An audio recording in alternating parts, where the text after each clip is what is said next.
not okay.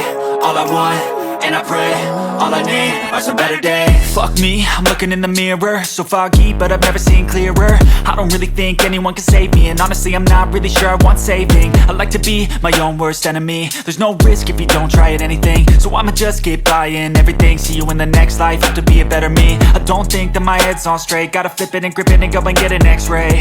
What's wrong with me? I just feel weight pushing on my chest and it squeezes till I suffocate. Better change my mindset, meditate. It's pretty cool that I'm alive and have better days. I could walk, see, hear, I should celebrate. Think I could change my mind, maybe elevate.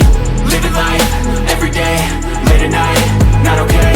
All I want, and I pray, all I need are some better days. Yeah, all I need are some better days. Cause all I want, and I pray, I believe in the better days. I'm kinda stuck between a rock and a hard place. Do I work hard or live at my pace? You're only young once, yeah that's all great, but I also want a future where I'm okay. Living life is doing lots of cocaine. Wait no, it's living with no shame. Wait no, it's sleeping in on Sundays. I guess it's different for each of us and that's okay.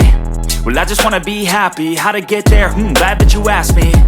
I think it's different for everyone. Some of us need work, others need fun. Some of us need purpose to overcome. But try to do what you love when it's said and done. Cause there's so many differences in each of us. Trust your gut, it can show you what you want. Living life, everyday, late at night, not okay.